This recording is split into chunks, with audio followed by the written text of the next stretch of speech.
Aloha. First thing you want to do is get yourself some iodide poly. This is about how much water you would use to mix in and dissolve one pack. You could use a little bit more, maybe like up to here, but not like a full jar like this. So once you get your iodide poly, there's going to be two packages in here. I'm not going to open it, but because it kind of like leaks out a little bit, but there's two packages in here. One is the actual dye, and then other is this color intensifier. You can throw that out. Just don't use the color intensifier at all. Only keep the package of dye that's in there. So when you get your dye, you're going to pour the dye into this, which is going to be warm water, as hot as your tap is going to be able to get. So hot tap water, and then once it's in here, you're just gonna shake it up for, I'd say, about like 3 minutes until it gets like really dissolved in there. Once it's completely dissolved into the warm water, then what I would recommend doing is pouring about however much you're going to use into some kind of little jar like this that you could use to heat up on the stove, or a little hot plate or something like that. It's like just a little metal cup that I just put on the stove. You're going to want to get the dye hot enough to where it's going to be able to open the pores of the plastic, but not too hot to where it like messes with the plastic of the disc. A good medium ground for that would be, I would say, is like right when you see like a little bit of steam coming off of the dye. And then once it's off the dye like that, then you can just turn the heat off, and then you'll be able to, for this process, because this is a different process than this right here, is a different process than dyeing this. For dyeing this, you would actually dip, or this would be a whole vinyl sheet right here covering that disc, and then you would dip the whole disc into a container, like an aluminum or some kind of like pie container or something like that, and then you would just let it sit. Whereas for this one, it's going to be a little bit easier because you don't want to have to be wasting all kind of extra dye by setting the whole thing in here, and it's going to get, and you don't want to waste a whole bunch of extra dye like pouring it on here. You don't want to do that. First step is to get your vinyl label, and there's three sections of this. There's the back side, which is the adhesive side. You can pull this off and it'll be sticky, and then once it's sticky, you can stick it wherever you want on your disc. I would recommend that you get it away from these edges right here, because that's going to keep you from making a flush connection from the stencil to the plastic, and any kind of little bit of edges that are in there that aren't flattened out are going to let the ink or the dye seep through, and you don't want that. That's why I put this one up here and made it smaller.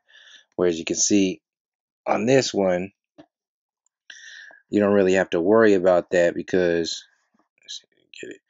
This dye, I put it right over to where it's just the dye over this piece, and it's not gonna mess with any of the edges on here. So yeah, once you have this on stuck on here, you're gonna want to flatten this out. So this, imagine, I'm not gonna do it right now. So imagine this is stuck on here right now. You're gonna want to get something flat and something hard. I don't know, you can use like a credit card or something harder than that, maybe like a metal card or something like that. And then you're going to want to get all the air bubbles out of there. Make sure that every edge is like stuck to the disc. That's for this first step. Once it's completely flat and you've got all the edges that are stuck on there, then you can take the top layer off, this clear plastic. Peel this clear plastic off of the disc. You can't get it with your finger. Use something like a little hook or something that can get in there and pull it up, and then you can just pull that off. I would say pull a little slowly, because if you pull too quick, it's possible that you could pull some of these little pieces off, but it's very seldom. So yeah, just pull it off a little slowly, and then what you'll be left with is this green, only the green parts on here. And like I said, this white backing will be off. So this will be like clear on your disc, just like this. Once you have this completely clear on here, then you can see like this creates like a little pool so you can put your dye in instead of like doing the whole thing. What I've noticed the best way to use this is to make like a little puddle of dye to where it covers the whole thing instead of taping it off on the edge. And you don't have to do that's just an extra step you don't even have to do. If you just go slowly, then you can pull the dye right into this little, just into the stencil so it doesn't fall out.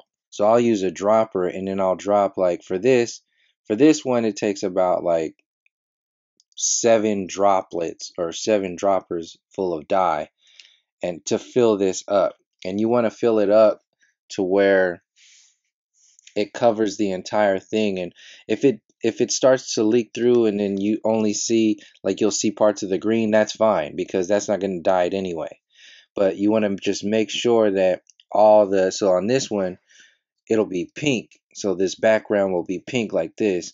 So you'll see if you don't have enough dye in certain areas, you'll see like pink seeping through. So just put a little bit more dye right there and just spread it around until the whole thing's full. So once you have this whole thing full of dye and it's just flattened down sitting like this, make sure you have it on a level surface. If you don't have a level surface and you'll see like it's kind of like leaning to the side, like I do this on top of the refrigerator and the refrigerator is kind of like crooked. So the crooked refrigerator makes it like lean to the side and some of the dye will all be over here and it'll be over here leaning and the dye will be over here and this will be needing more dye. So what I'll do is I'll just put like a little piece of paper on this side to level it out. But the easier way is just to find a level surface. The reason why I put it on top of the refrigerator is because the best conditions for the dye sinking into the plastic is at least room temperature, but a little bit warmer. And on top of the refrigerator is a little bit warmer. So that's why I use a refrigerator, even though it's crooked. So once you have this image completely covered in dye, you shouldn't be able to see any of the image. It should just be all black, like a puddle. You know how water like pools in like a little bubble? It should just be a puddle just inside this circle of dye for however long you want. To make sure, I leave it overnight. I make sure that it seeps in because I'm not going to be throwing or using it overnight anyway. Nobody's going to be touching it or messing around with it. But if you're like in a rush, and I've done this with dyeing disc before, I've got like a clear image like this dark within like a couple of hours, like an hour and a half to an hour. So the main thing with dyeing these discs is the heat of the dye. The heat of the dye and the temperature of the room that it's sitting in, because the temperature of the room is going to maintain the heat of the dye. So once you've let this sit for 2 hours, 3 hours, however long you want, once you have the dye sitting in the stencil, after about 5 or 10 minutes, I would go back and check. You can go before then, but I let it sink in for a little bit long, like 5 or 10 minutes. Go back and check and see if you need a little bit more dye, like a little bit of droplet here or there, to see if it's completely level.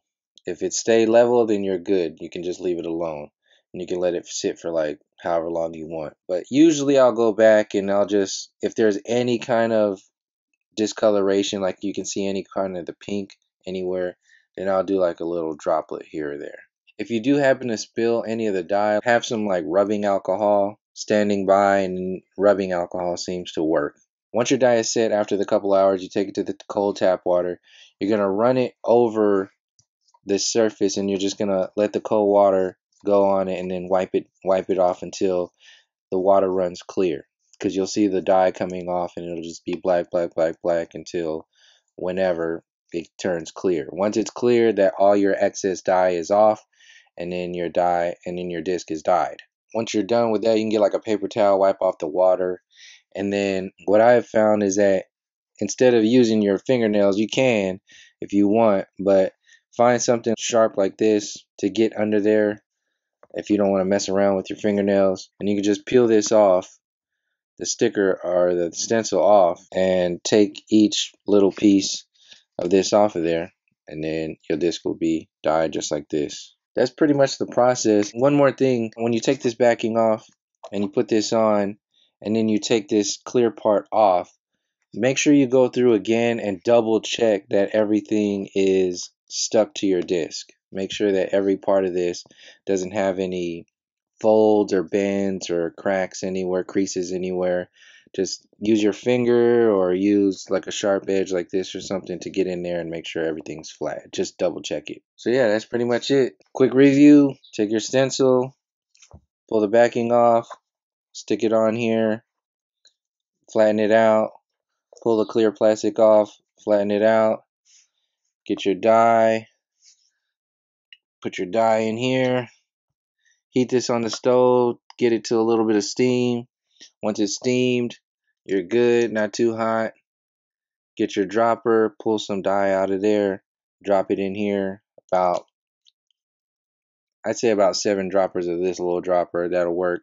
Once your whole stencil is covered in dye, go back and double check that it's covered. Put a little more dye on there if it's not completely covered. Let it sit for like 2 hours, overnight if you want, in a warm area or room temperature area. Once that's done, take it to the sink, run cold water over it, wipe all the cold water off, and then remove this, every little piece off of here, and it'll be done. If you're interested in any of these customized vinyl stencils for your disc, direct message me Instagram at subtle_infinity. It'll all be linked in the description, but subtle_infinity is my Instagram handle, or you can email at circle1productions@gmail.com. And that's pretty much it. If you got any questions, just drop the questions in the comment section, or like I said, direct message me on Instagram. And I'm not doing too many dyes myself. I usually let people dye. I was doing a little bit of dyes on my own, like full disc dyes. I still do some of these. I might be able to hook some people up with some bigger vinyl pieces. If you like, you can just email me or direct message me through Instagram, and I'll get back to you as soon as I can. All right, y'all take it easy. Peace.